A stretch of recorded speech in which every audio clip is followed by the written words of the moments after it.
मेवाड़ ध्वनि एवं प्रकाश परिदृश्य यश की धरोहर पेश करने जा रहे हैं। आप सभी से सादर अनुरोध है कि अपने मोबाइल फोन को बंद कर दें।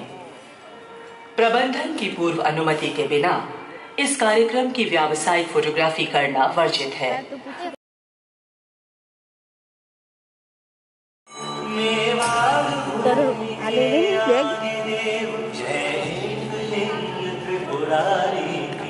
जय गौरी उमा भवानी की, जय जय पिनाक धनुधारी की।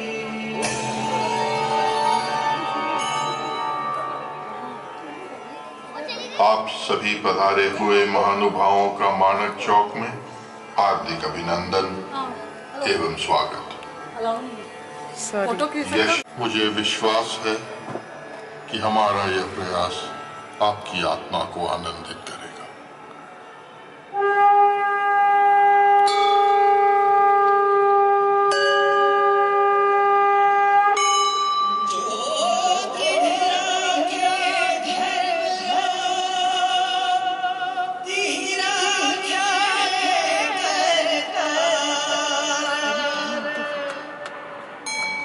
मैं इस वीर भूमि मेवाड़ का राजधर्म, मैं इस धरती के आत्मसम्मान बलिदान, हर कीमत पर गद्दारों को मेवाड़ सदा ललकारेगा। मेवाड़ किसी भी युग में अब प्रण अपना कभी न हारेगा। तुमने सत्य ही कहा है बापा। मैं अपनी अंतर्दृष्टि से मेवाड़ का भविष्य स्पष्ट देख रहा हूं। सूर्यवंशी मान का ये रश्मि रथ चलता रहेगा। पीढ़ियों के रक्त में इसका सुयश पलता रहेगा। वत्स बापा, तू कभी मेवाड़ की चिंता न करना। आंधियों में ये दिया अब अनवरत जलता रहेगा। महामनीषी गुरुवर, मैं और मेरी भावी संतानें अनंत काल तक आपको दिए वचन का पालन करते रहेंगे। शासक होकर भी हम गुरुवर खुद को सम्राट न मानेंगे। जन सेवा से बढ़कर कोई ऐश्वर्य विराट न जानेंगे। भीषण विप्लव झंझाओं में अब हम पतवार न छोड़ेंगे।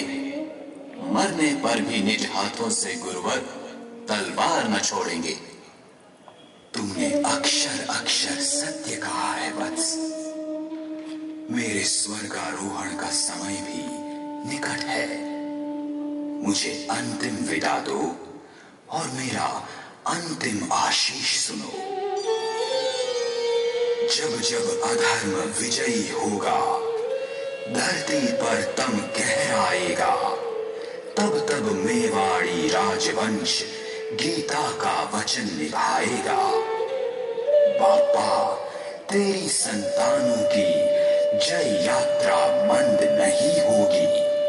ये एक लिंग की ज्वाला है, मुट्ठी में बंद नहीं होगी।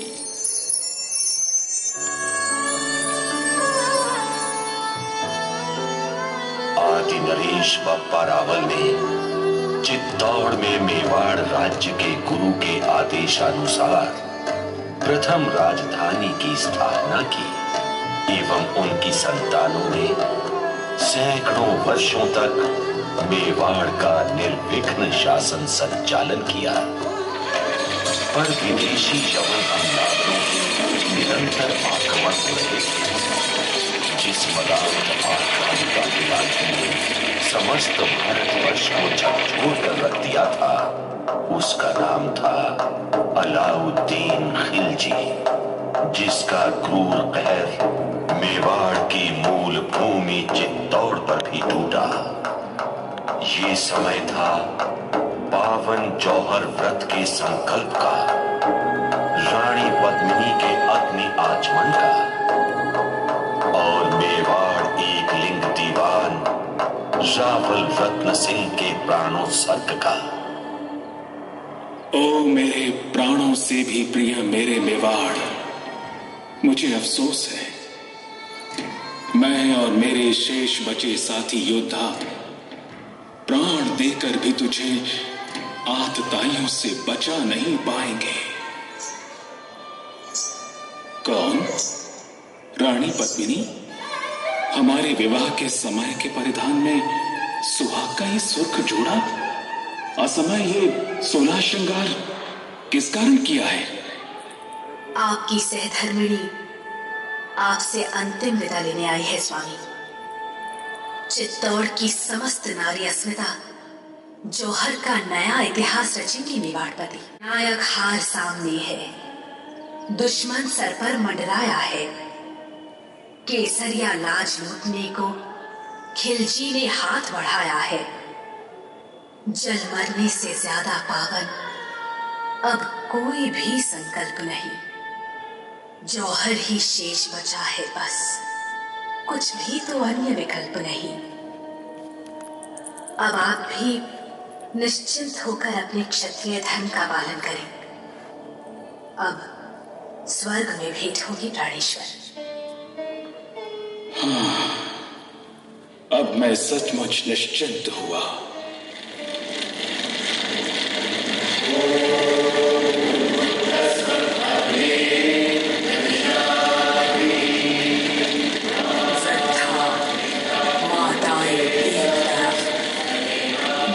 जलती दूसरी तरफ, तूफानी जोश लिए मन में जलती बालाएं एक तरफ।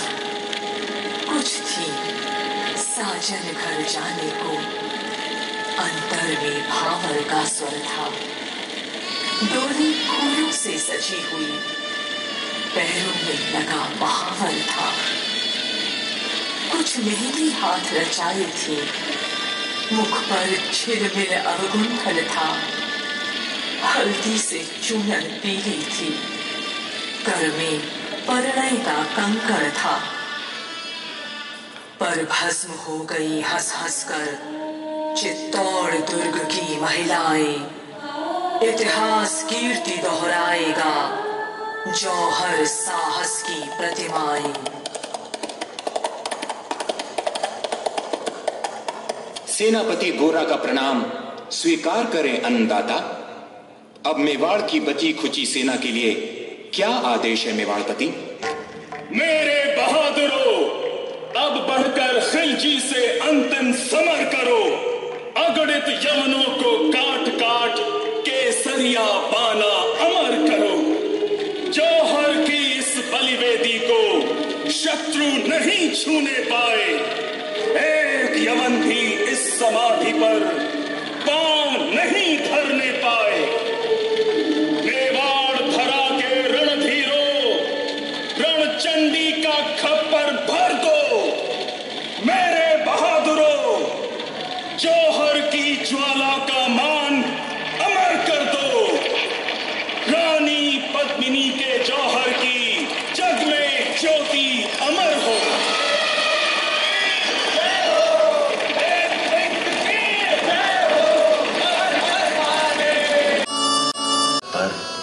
हमीर कहर बनकर टूटा, इस एक लिंग की धरती से विकराल अग्निशिरा छूटा।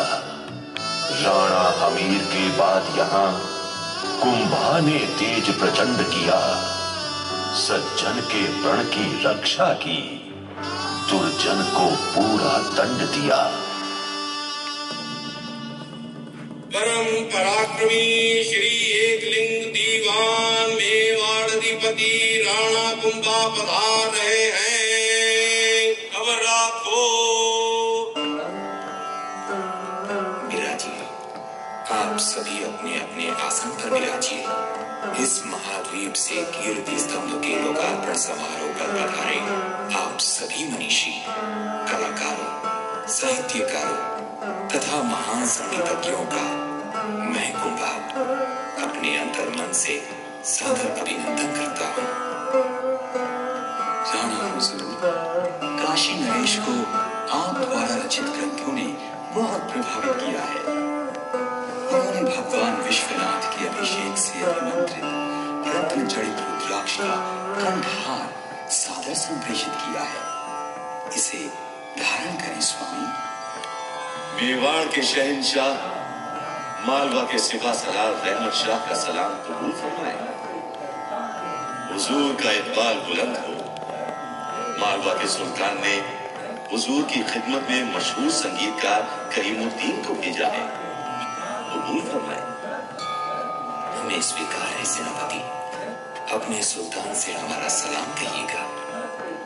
आला हुजूर, गुजरात के शाह ने महाबली की शान में नायाब तोहफे पेश करने का हमें हुक्म दिया है। आप भी राजी हैं अहमद शाह। महामाती कीर्ति स्तंभ के प्रधान शिल्पी चीता को रत्नाभूषण तथा सरोभाव भेंट किया जाए। जो आज्ञा का अन्नदाता। हम सबकी एक सादर प्रार्थना है मेवाड़ नरेश। क्या आदेश है पुरोहित प्रवर? महान संगीतज्ञ आप श्री से ये सभा आप द्वारा कृत कोई संगीत रचना सुनाने की प्रार्थना करती है महाप्रभु। आप सबकी आज्ञा। शिरोधार्य है मनीषियों।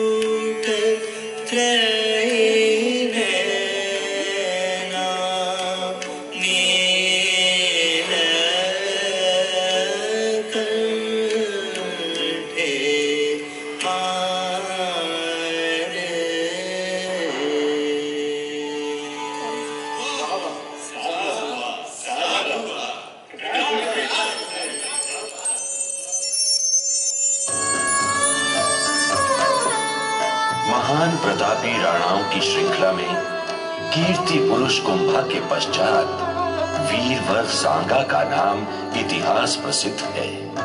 राणा सांगा ने मेवाड़ी कीर्ति ध्वजा फहराई, आजादी की अमर लालसा अंबर तक लहराई। 84 घावों पर भी जिसने तलवार न छोड़ी, वीर प्रसूता मेवाड़ी मिट्टी की आन न तोड़ी।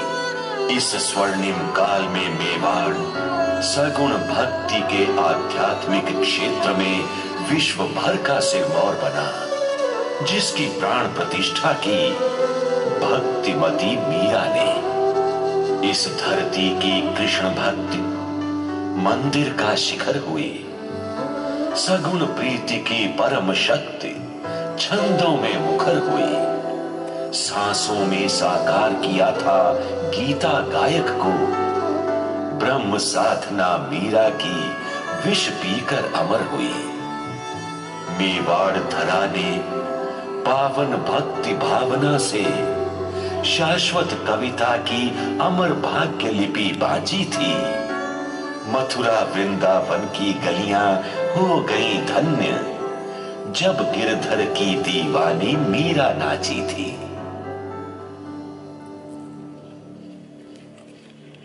स्वर्गवास के पश्चात एक समय गुजरात का बहादुर शाह चित्तौड़गढ़ पर आक्रमण करता है। राजपूत संख्या में कम होने के कारण जब हारने लगते हैं, तो महारानी कर्मावती सहायता के लिए हुमायूं को एक राखी भिजवाती है। राखी पहुंचने पर मुल्ला मौलवी मजहब के नाम पर हुमायूं को भड़काते हैं, पर वो सच्चा मुसलमान अपनी हिंदू बहन की मदद करने के निर्णय पर अडिग रहता है तथा अपनी सेना के साथ चित्तौड़ की ओर अविलंब कूच करता है। तब तक ना हुमायूं आ पाया, महलों की हिम्मत टूट गई। भाई के आने की आशा रानी के मन से छूट गई। चित्तौड़ दुर्ग में जौहर की तब चाह मचलती जाती थी। इतिहास बदलता जाता था, तारीख बदलती जाती थी। कर्मावती निराश होकर सैकड़ों वीरांगनाओं के साथ जौहर कर जाती है।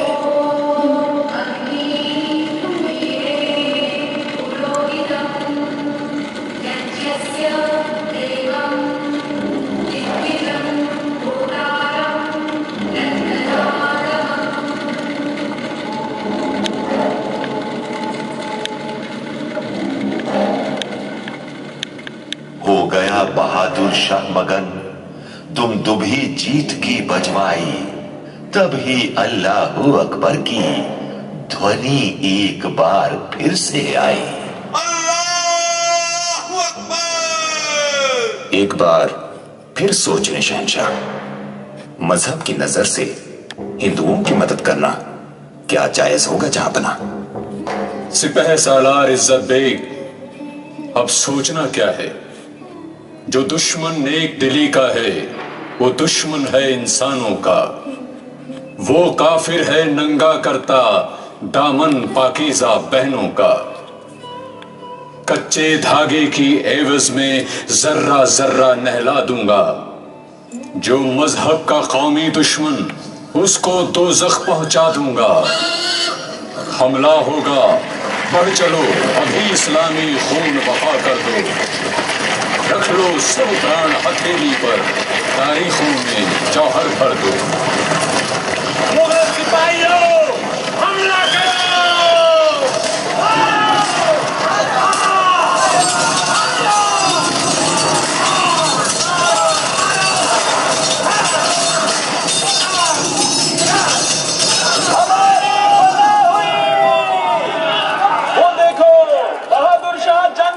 भाग रहा है। सिपह सालार इज्जत बेग, जल्दी से जल्दी बहन कर्मावती से मिलने दुर्ग में चलो।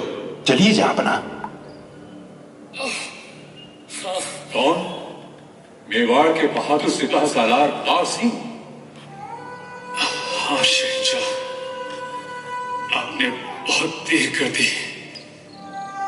आपकी बहन निराश होकर जौहर कर गई। ये लपटें देख रहे हो सम्राट? ये उसी जौहर की वेदी की लपटें हैं। मैंने इसी जौहर की बलिवेदी की रक्षा हेतु अंतिम क्षण तक समर किया और एक भी दुश्मन को इसे छूने नहीं दिया। आपके सांप्रदायिक सौहार्द को मेरा अंतिम प्रणाम। नहीं नहीं बाघ सिंह, क्या बहन चली गई? ये तूने क्या किया? मेरी प्यारी बहन मेरा इंतजार भी नहीं किया। तू राजपूत थी, हिंदू थी, क्या यही बात तूने देखी? मैं मुसलमान था, इसीलिए तूने ना राह मेरी देखी। क्यों ठीक वक्त पर आ न सका? क्यों टूटा नहीं कहर मुझ पर? तू चली गई, मैं जिंदा हूं, लानत सवार बहन मुझ पर।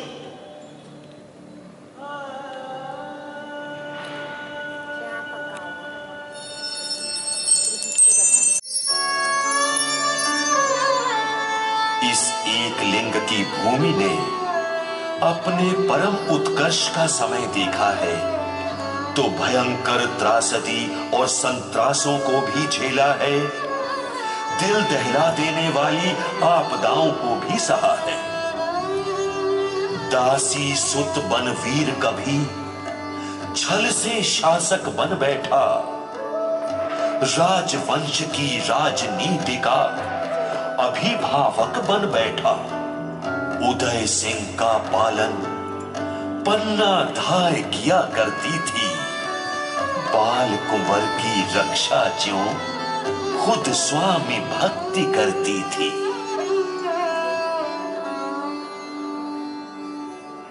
कीरत, वारी को बुलाओ। हुकुम भाई मां, हम सब हाजिर हैं। आज आन की घड़ी आ गई। बाल कुंवर ले जाओ, मरघट के पश्चिमी सरोवर के तट पर पहुंचाओ। उषाकाल से पहले ही मैं मरघट पर आऊंगी और साथ में अपना बेटा चंदन भी लाऊंगी। जाओ, शीघ्र जाओ, अभी भाग जाओ। सुनो, मेरे सोए हुए लाल चंदन को कुंवर के राजसी वस्त्र पहनाकर उदय सिंह के पलंग पर सुला दो। जल्दी करो, जल्दी करो। धाय मां, आप क्या करने जा रही हैं? कुछ मुझे भी तो बताओ। मातृभूमि के लिए मिटे वो कालजयी होता है, प्राण पालन में बहा रक्त कल्याणमयी होता है। मेरे लाल, तुम्हारी बलि को अब इतिहास कहेगा। आने वाला युग तेरे शोणित का ऋणी रहेगा। शायद बलवीर है धाय मां।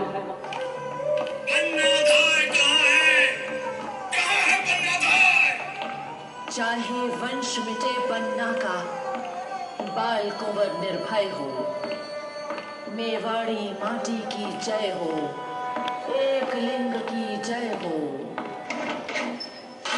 सुन पन्ना, जो पहले भी मैंने तुझको समझाया, उदय सिंह के बदले में कुछ भी ले ले मन भाया। अरे दुष्ट, तू स्वामी भक्ति की परिभाषा क्या जाने? मिट्टी पर मर मिट जाने की भाषा क्या पहचाने? चाहे शीश भले कट जाए, हंसकर वर्ण करूंगी। मरते दम तक भी लेकिन गद्दारी नहीं करूंगी।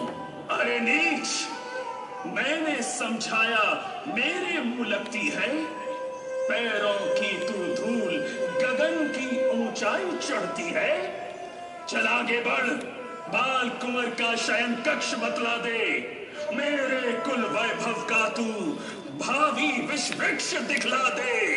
मेरा प्यारा लाल उदय सिंह, देख वहां सोया है, अपनी माँ से आंख मूंद कर सपनों में खोया है। अभी काम तमाम करता हूं इसका।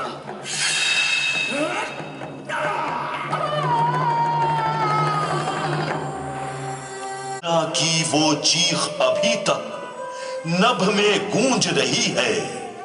गद्दारों से देशभक्ति की कीमत पूछ रही है। पन्ना के सर्वोच्च बलिदान ने कुंवर उदय सिंह के प्राणों की रक्षा की। वो मेवाड़ के शासक बने और अपना खोया अधिकार पुनः अर्जित किया। तब तक मुगल बहुत प्रबल हो चुके थे। अब चित्तौड़गढ़ का दुर्ग अजेय न रहा।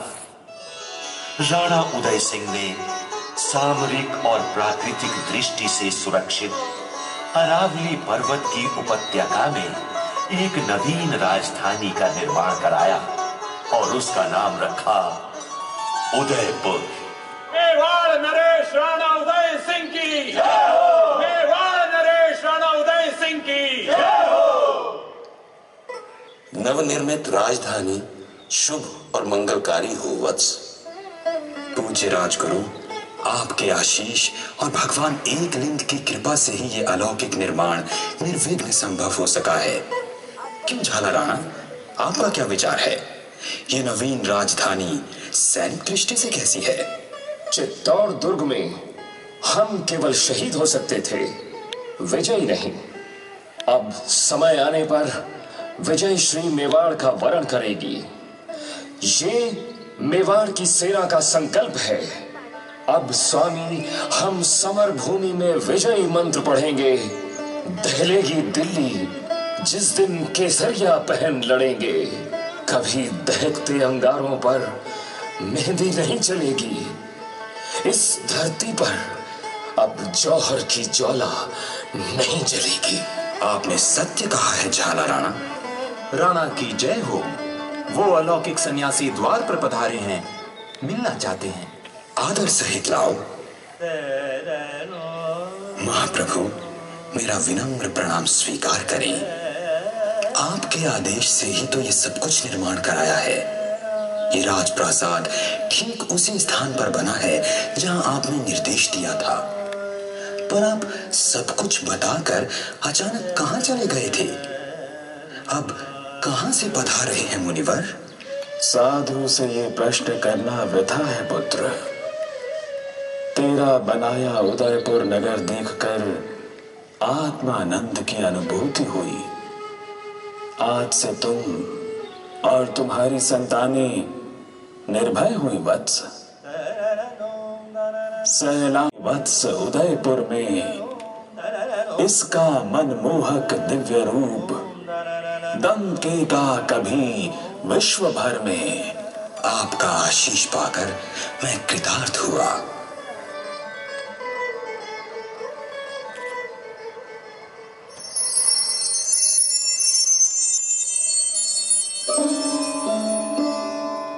राणा उदय सिंह के देवलोक गमन के पश्चात मेवाड़ के एक लिंग सिंहासन पर सदाशिव के आशीष से राणा प्रताप का राज्य अभिषेक हुआ। तत्कालीन राजपूत शासक अपनी बहन बेटियों का डोला मुगलों को देकर अपने सुविधा भोगी निर्लज्ज समर्पण पर स्वयं को आत्मधन्य मान रहे थे। अपना अस्तित्व बचाए रखने के लिए आसान विकल्प चुनकर उन्होंने अपना ज़मीर बेचना पसंद किया। मुगल सम्राट अकबर को मेवाड़ के सूर्य पुत्र राणा प्रताप का स्वाभिमान कांटे की तरह खटक रहा था। अकबर को मेवाड़ पर आक्रमण के लिए प्रेरित किया गया। जयपुर के मानसिंह कछवाहा के नेतृत्व में विशाल मुगल वाहिनी हल्दी घाटी के मैदान में आ डटी। मेवाड़ का प्रतापी सिसोदिया सिंह एक मनोहर उपत्यका में पहले से ही अपने भील नायक पूंजा एवं बलिदानी सैन्य दल के साथ मान सिंह की बाट जोह रहा था। मेवाड़ी सेना के हरावल दस्ते का नेतृत्व कर रहा था सेनापति हकीम खां सूर। वीरवर हकीम खां सूर हरावल का नेतृत्व आज तक राजपूत ही करते आए थे। आप इस दस्ते के पहले पठान सेनापति हैं। मेरे विश्वास की रक्षा करना वीर। हुक्म करो मेवाड़ी मालिक, दाता कुछ फरमाओ। वक्त आ गया है गुलाम का जौहर भी आजमाओ।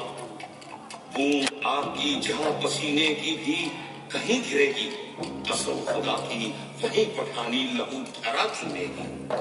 बोटी बोटी कट जाएगी, चाहे कहर कटेगा, पर इस्लामी खून जंग में पीछे नहीं कटेगा। कभी पठानी कौल मौत के डर से नहीं रुकेगा।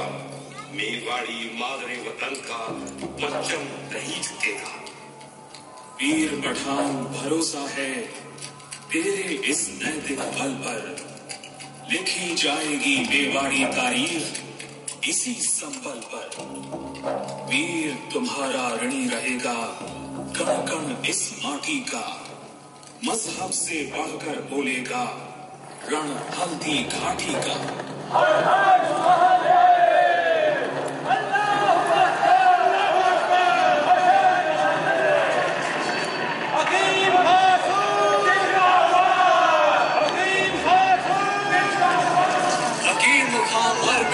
कौल पर फिर भी आन न छूटी। उसको गिरता हुआ देख राणा पर बिजली टूटी। लहू पठाने बहा कौल की फिर भी आन न तोड़ी। शीश गिरा कट कर लेकिन कर से तलवार न छोड़ी। वीर पठान को धोखे से मारकर प्रसन्न हो रहा है फिर घातक मानसिंह। तू गंभी है अब समझेगा मान सिंह का पानी।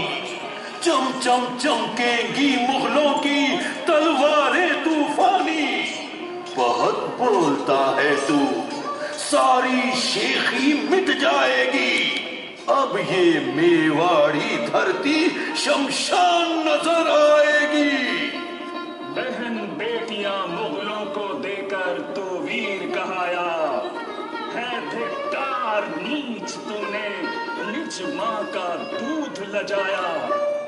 मुगलों से मेवाड़ी कति की गंगा नहीं रुकेगी। अरावली की चट्टानें अकबर से नहीं झुकेंगी। संगीनों से एक लिंग की ज्वाला नहीं रुकेगी। मरते दम तक ये मेवाड़ी पगड़ी नहीं झुकेगी। दुश्मन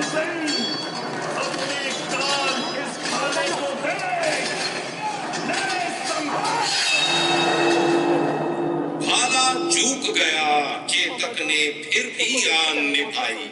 उतर पड़ा हाथी से लेकर कालजयी अंगड़ाई। लगकर राणा को एकाकी मान सिंह हर्षाया। मुगलों का टिड्डी दल बढ़कर सागर सा लहराया। दौड़ो दौड़ो, राणा प्रताप मुगलों से घिर गए हैं, स्वामी के प्राण संकट में हैं। ये सब लखकर बड़ी सागड़ी का छाला ललकारा। सांस सांस में जागा हर हर महादेव का नारा। राम बाण सा बढ़ा समर में, घर में लिए तुझारा। परिपथ कांप गया, राणा के सर से छत्र उतारा। ये क्या करते हो झालावान? अंतिम समय में राणा बनने की लालसा जागी है अन्नदाता। स्वामी निकल जाए, आइडल से मैं लोहा लेता हूँ। इस मेवाड़ी माटी की अब कसम तुम्हें देता हूँ। छिपा हिंदुआ सूर्य, धरा की धीर कौन बांधेगा? अगर मिट गए आप, धर्म की ध्वजा कौन साधेगा?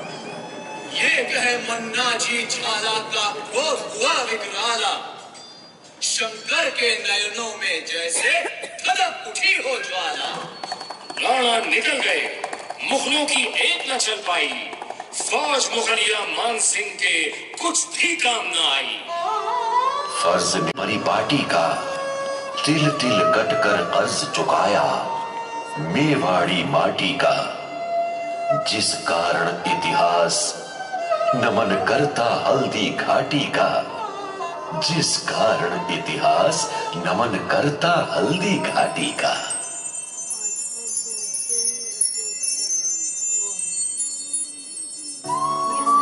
राणा प्रताप ने चित्तौड़ को छोड़ समस्त मेवाड़ को मुगलों के कब्जे से मुक्त करवाया।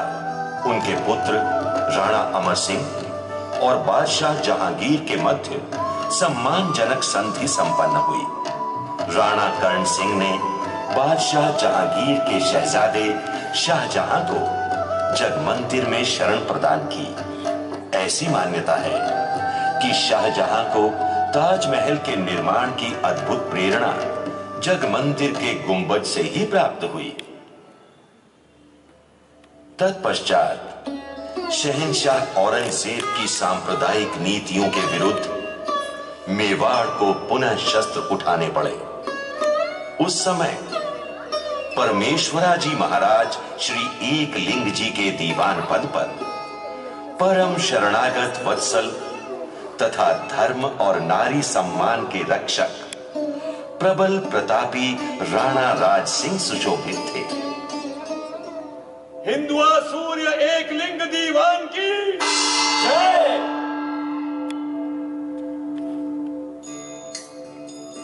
अन्नदाता हुकुम श्रीनाथ जी एवं द्वारिकाधीश जी के वल्लभाचार्यों ने मेवाड़ से प्रभु की रक्षा की प्रार्थना की है।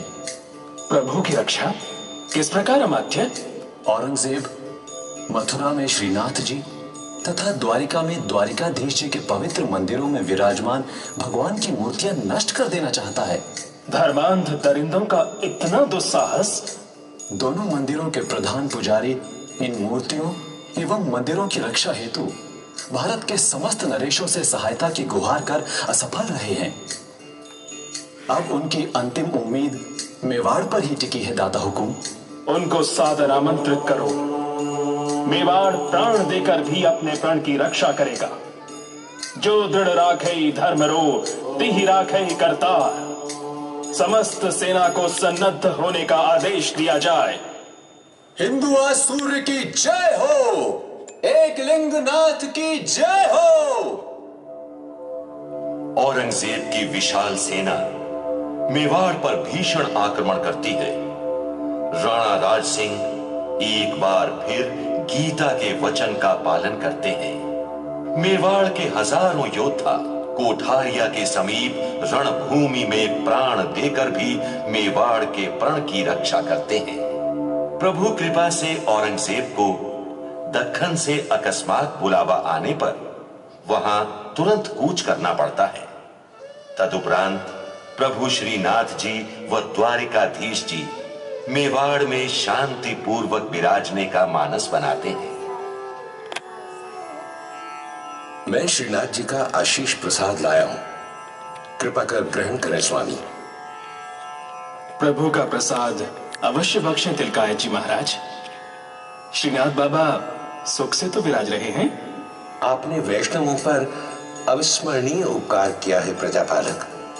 आपने नाथ द्वारा गांव के पास विशाल जागीरें दी, भव्य मंदिर का निर्माण कराया। आपदाएं सारी समाप्त हो गई हैं। श्रीनाथ जी की परंपरानुकूल दैनिक अर्चना वंदना जागीर की भारी आय से सुखपूर्वक संपादित हो रही है। वैष्णव समाज आपका सदा ऋणी रहेगा राजन। तिलक पालन किया है, इससे अधिक कुछ नहीं। मानव मूल्यों के रक्षक की जय हो। कांकरोली के द्वारकाधीश जी का आशीष प्रसाद ग्रहण करें दयानिधि।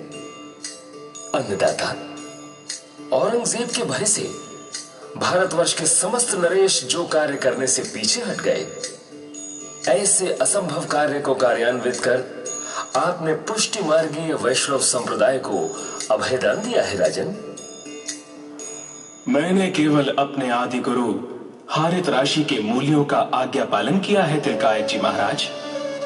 आपका प्रत्युत्तर आपकी महानता के अनुकूल है।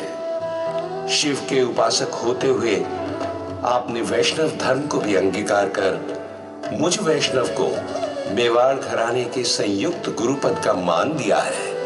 तिलकायत जी, हिंदू धर्म संकीर्ण नहीं, मानवता मनुष्य का सबसे बड़ा धर्म है। फिर सब हम सब उसी की संतान हैं। राणा मेवाड़ की जय हो। प्रभु के आशीर्वाद से सूर्यवंशी राम के वंशज का ये रश्मि रथ सदैव चलता रहेगा। राणा राज सिंह न केवल पुष्टि मार्गीय वैष्णव संप्रदाय के अस्तित्व की रक्षा करने में सफल होते हैं, वरन मेवाड़ को शांति एवं समृद्धि के मार्ग पर अग्रसर करने में भी अपने भारी योगदान से मार्गदर्शन करते हैं।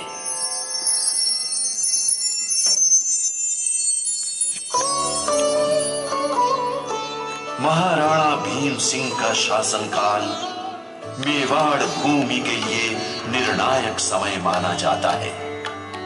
इसी समय मेवाड़ और ईस्ट इंडिया कंपनी के मध्य प्रसिद्ध संधि संपन्न हुई। इस संधि से पूर्व मेवाड़ का समय बड़ी आपदाओं और संकटों से घिरा था। मेवाड़ी सरदारों की आपसी कलह, उनके परस्पर जानलेवा षड्यंत्रों तथा मराठों के आए दिन आक्रमणों से मेवाड़ धरा संत्रस्त थी। अन्नदाता, मेवाड़ में मराठाओं का आतंक प्रतिदिन बढ़ता जा रहा है। आप ठीक कह रहे हैं मेहता जी। मराठों की मेवाड़ की सीमा में आए दिन की लूट तथा उनके क्रूर और बर्बर अत्याचारों की अब हद हो चुकी है। अन्नदाता, इस समस्या का कोई स्थायी समाधान खोजना होगा। आपने ठीक ही कहा है सुल्तान सिंह जी। हमने इसी सब पर मंथन कर मेवाड़ और अंग्रेजों के बीच एक स्थायी संधि को अंतिम रूप दे दिया है। इस संधि से मेवाड़ को क्या लाभ होगा स्वामी? ईस्ट इंडिया कंपनी के कुछ आला सैनिक अधिकारी हमारे सैनिकों को आधुनिक सैनिक प्रशिक्षण देकर उनको आधुनिकतम शस्त्रों से सुसज्जित करेंगे एवं सैन्य शक्ति प्रबल होगी। पिंडारियों की क्रूरता समाप्त होगी। मेवाड़ सुख चैन और शांति की सांस ले सकेगा। महाराणा हुजूर को आपके आज्ञाकारी सेवक टॉड का सादर प्रणाम। आइए बधाइए महामनीषी टॉड साहब। महाराणा साहब, मैं आपकी मनुष्यता को प्रणाम करता हूँ। मुझे व्यक्तिगत सेवा का अवसर दीजिए हुजूर। आप हमारी व्यक्तिगत क्या मदद करेंगे टॉड साहब? महाराणा हुजूर, मैं मेवाड़ की प्राण प्रण से सेवा करूंगा। यदि आप मुझ पर विश्वास करेंगे तो आप निश्चय जानिए प्राण रहते आपके विश्वास की रक्षा करूंगा। इसके लिए हमें क्या करना होगा? कुछ समय के लिए मेवाड़ के शासन प्रबंध की देखभाल मुझे सौंपने की कृपा कीजिए। मैं यथा सामर्थ्य मेवाड़ राज्य के कल्याण का वचन देता हूँ। आज से आप मुझे भी भगवान एकलिंगनाथ का एक समर्पित अनुचर ही समझिए स्वामी। ठीक है, तुम्हारी विनय का सम्मान किया जाएगा। टॉड की ये नियुक्ति न केवल मेवाड़ वरन संपूर्ण राजपूत रियासतों के लिए वरदान साबित हुई और उसने इतिहास प्रसिद्ध 1818 की संधि तैयार कर उसे लागू करवाने में महत्वपूर्ण भूमिका निभाई। यही नहीं, उसने मेवाड़ के शासन प्रबंध में भी व्यापक सुधार किए। मेवाड़ की संस्कृति ने उसे इतना प्रभावित किया कि उसने इसका सौरभ संपूर्ण विश्व में प्रसारित करने का महत्वपूर्ण कार्य हाथ में लिया, जिसकी परिणति annuls and antiquities of Rajasthan के रूप में सामने आई। सन 1822 में उसने मेवाड़ राज्य की सेवा से त्याग पत्र दे दिया और अपने देश विलायत लौट गया। मेवाड़ के प्रति समर्पित उसकी शाश्वत सेवाओं को आज भी मेवाड़ में सम्मान पूर्वक याद किया जाता है।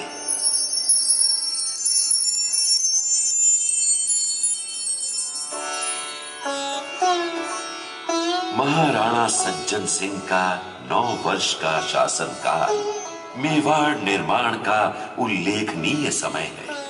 सुरम्य उद्यानों तथा नहरों का निर्माण हुआ, सर्वत्र नलों द्वारा पानी पहुंचाया गया तथा उदयपुर में नगर पालिका का गठन किया गया।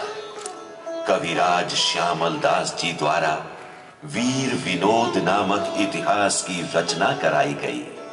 दिल्ली तथा जयपुर से लौटे रुईदास डागर तथा उनके मुसलमान शिष्यों को शरण प्रदान कर राजकीय सम्मान दिया गया। हिंदी के प्रख्यात साहित्यकार भारतेंदु बाबू हरीशचंद्र तथा स्वामी दयानंद सरस्वती जैसे महान पुरुषों को सादर आमंत्रित कर राजसी सेवा सत्कार किया गया। प्रतिष्ठित निर्मित नयनाभिराम कलात्मक उपहार, आभूषण एवं पात्र आदि मंगवाए, जिनकी सुंदरता मनमोहक और अद्वितीय है। प्रतापी महाराणाओं की श्रृंखला में महाराणा फतेह सिंह का नाम निष्ठावान प्रजापालकों की श्रेणी में आता है। वे असाधारण प्रतिभा संपन्न व्यक्तित्व के धनी थे। देशाभिमान और आत्मसम्मान उनको अपने प्राणों से भी अधिक प्रिय था। पूज्य गुरुजी महाराज, मेरा प्रणाम स्वीकार करें। वत्स, विजयी भव। पुत्र, आपका नाम संयमी शासकों में सदैव अग्रणी रहेगा। आपका भागीरथी के तट पर बसे हरिद्वार में सोने का तुलादान प्रत्येक दृष्टि से सदैव अविस्मरणीय रहेगा। किंतु अंग्रेज हमसे सदैव अप्रसन्न ही रहते हैं गुरुदेव। वे भारत के क्षितिज पर उभरते आपके शक्तिशाली चरित्र से सशंकित हैं। वे आपके अंदर स्वतंत्र भारत के राष्ट्रीय जननायक का रूप देखकर भयभीत हैं। मुझे अपने मेवाड़ की धरती पर अंग्रेजों की उपस्थिति कांटे की तरह खटकती है। अंग्रेजों की दास्तान मेरी आत्मा को कचुकती है गुरुदेव महाराज। जिस धरती ने तुम्हारे जैसे प्रणपालक देशभक्त को जन्म दिया हो, उस धरती से स्वतंत्रता अब अधिक दूर नहीं है वत्स। महाराणा मेवाड़ की जय हो। अंग्रेज रेजिडेंट कर्नल वॉल्टर आपसे भेंट के आकांक्षी हैं। उन्हें सादर बुला करवाओ। नमस्ते योर हाइनेस। कहिए, कैसे हैं श्रीमान? योर हाइनेस, ब्रिटिश गवर्नमेंट आपसे बहुत नाखुश है। आप दो बार अंग्रेजों द्वारा आयोजित दिल्ली दरबार में हाजिर नहीं हुआ, जहां आपकी हाजिरी बहुत जरूरी थी। दिल्ली के समस्त ऐसे दरबारों में हाजिरी देना मेरे स्वाभिमानी पुरखों ने सदैव अपने संस्कार के विपरीत समझा है। मैंने उसी गौरवशाली परंपरा का निर्वाह किया है। मेवाड़ का स्वाभिमानी शीश कट सकता है, पर इस प्रकार के किसी दरबार में झुकाया नहीं जा सकता। प्राण रहते मुझे ऐसी गुलामी की परंपराएं कभी स्वीकार नहीं होंगी। हमारे आदेशों को ना मानना क्या नाफरमानी नहीं है? कैसी नाफरमानी? हम अंग्रेजों के गुलाम नहीं हैं। हमारी संधि लंदन से दोस्ती के रिश्ते पर आधारित है। मेवाड़ की केसरिया पाना को ललकारने की कोशिश कभी मत करना रेजिडेंट साहब, अन्यथा पछताएंगे। इसमें आपकी क्या सम्मति है कोठारी जी? क्या हमने कुछ अनुचित कहा? आपने सर्वथा उचित कहा है प्रणपालक। कुछ दिन पहले ही फतेह सिंह मेवाड़ देश के शासक थे। वो ज्योतिपुंज अरिनाशक थे, सच्चे शिव तेज उपासक थे। श्री फतेह सिंह मेवाड़ भूमि के पौरुष के व्याकरण बने। करसन के लिए महाराणा सचमुच अंगद का चरण बने। अंग्रेजों के सम्मुख जिसने मेवाड़ी अंश अखंड किया, भारत माता के इंगित पर उद्धारक तेज प्रचंड किया।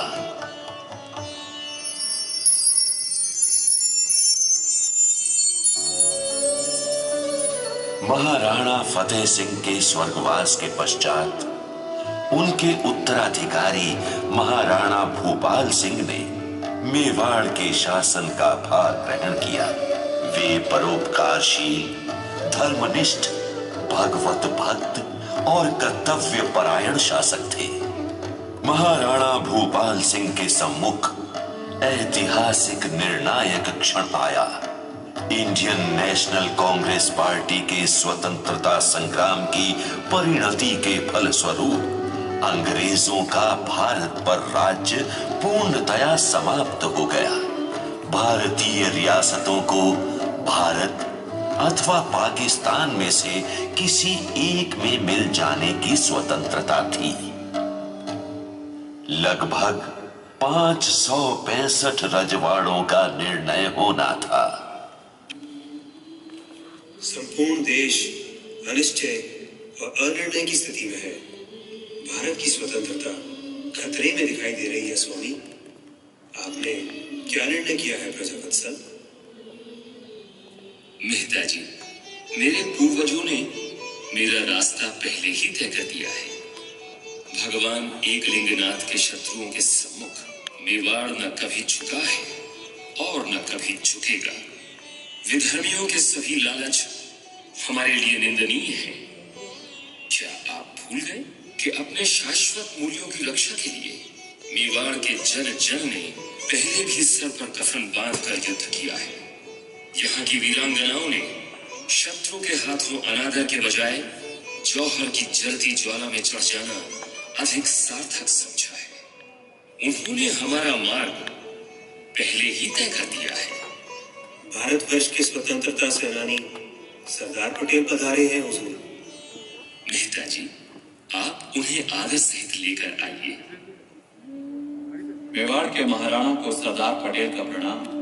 भारत के लौह पुरुष को मेरा सादर प्रणाम स्वीकार हो। देश आपके निर्णय की प्रतीक्षा कर रहा है महाराणा हुजूर। मेरा निर्णय स्पष्ट है लौह पुरुष। भारत आज अब स्वतंत्र हुआ है। इस पावन अवसर पर अपने गौरवशाली पुरखों की हृदय बसी मेवाड़ की अखंड लौ को स्वतंत्र भारत माता की ज्योति में सम्मिलित करना मैं अपना पुनीत कर्तव्य मानता हूं। मेरे कुल का शताब्दियों का संघर्ष सफल हुआ, उनका प्रण पूरा हुआ। धन्य हो महाराणा साहब। हिंदुआ सूर्य का यह ऐतिहासिक निर्णय भारत के स्वतंत्रता के इतिहास में स्वर्ण अक्षरों में लिखा जाएगा। लौह पुरुष, मेरी एक इच्छा है। रियासतों के समर्पण की जो रस्म आपने दिल्ली में रखी है, मैं उस सभा में अपने पूर्वजों की आन के कारण सम्मिलित न हो सकूंगा। कृपा फरमाकर ये ऐतिहासिक समारोह उदयपुर में आयोजित कराया जाए। मैं आपकी विवशता समझता हूँ महाराणा साहब। वो सभा दिल्ली के स्थान पर अब उदयपुर में ही आयोजित की जाएगी और स्वतंत्र भारत सरकार आपको उसमें प्रथम महाराज प्रमुख घोषित कर आत्मधन्य समझेगी। मैं आपको एवं आपके मेवाड़ के इन जीवन मूल्यों को एक बार पुनः प्रणाम करता हूँ।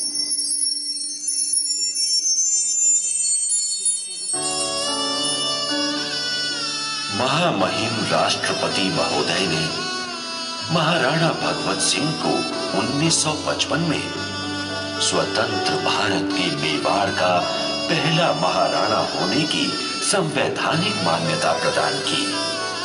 महाराणा भगवत सिंह वर्तमान मेवाड़ के भविष्य दृष्टा युग पुरुष थे। स्वतंत्र भारत की सरकार ने रियासतों के पूर्व शासकों को विशेषाधिकारों से वंचित करने तथा उपाधियां छीनने एवं प्रिविलेजेस व प्रिवी पर्स समाप्त करने का प्रस्ताव पास कर डाला। महाराणा भगवत सिंह जी के सम्मुख इतिहास का निर्णायक क्षण आ खड़ा हुआ। अरविंद का मुजरा मालूम होता था हुकुम। आज आप बहुत चिंतित दिखाई दे रहे हैं। मैंने इतना चिंताशील आपको कभी नहीं देखा। मेरे सम्मुख जीवन की निर्णायक घड़ी आ गई है। भारत सरकार ने हमारी प्रिविलेजेस, प्रिवी पर्स एवं महाराणा की उपाधि आदि सभी कुछ समाप्त कर दिया है।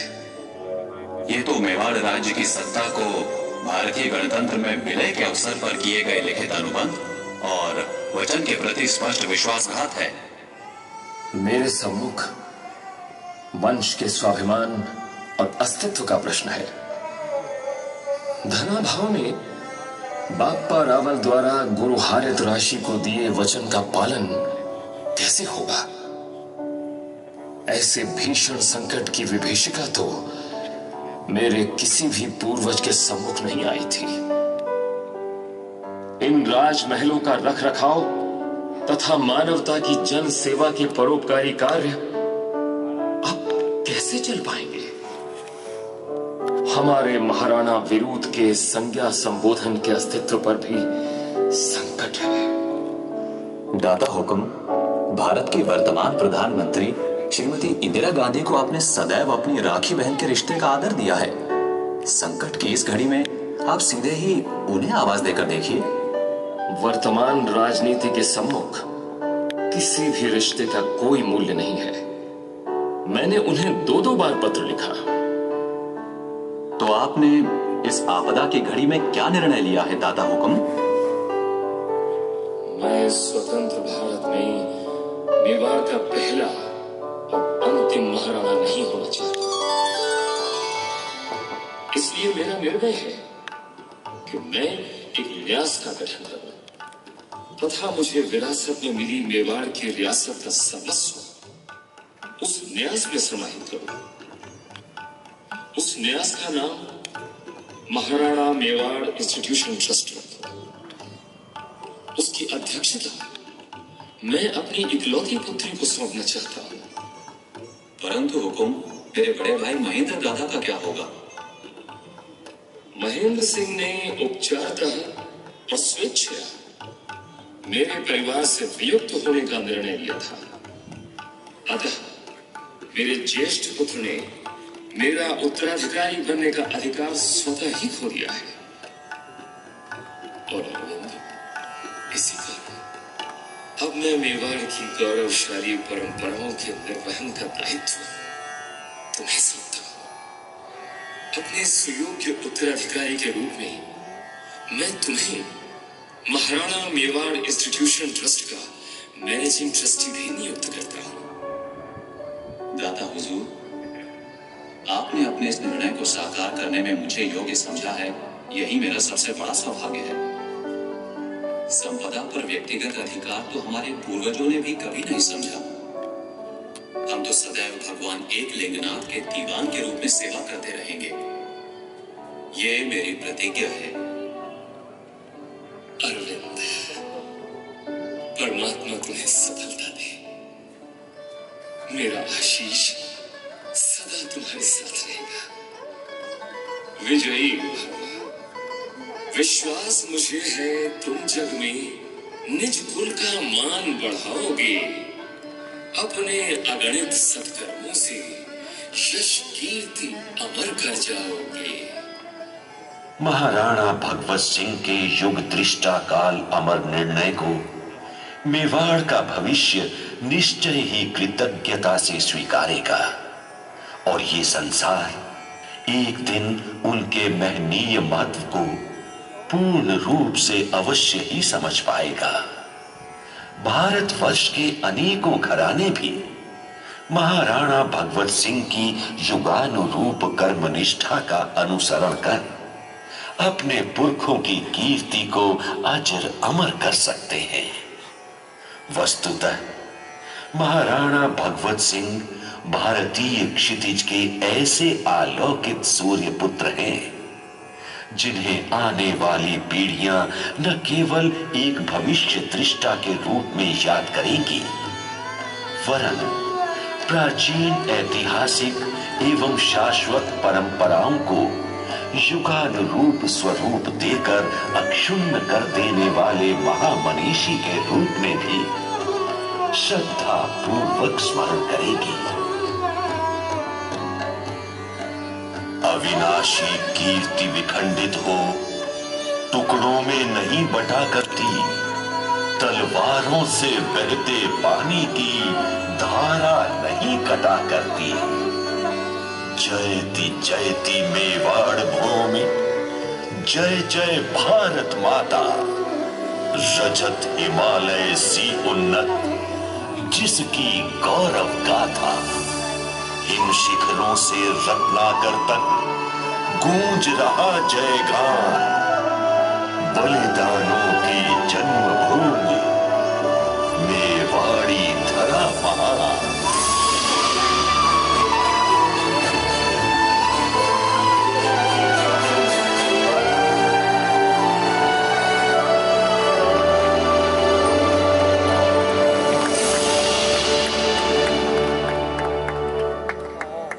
आज आपके समक्ष मेवाड़ की यशोमयी ऐतिहासिक घटनाओं को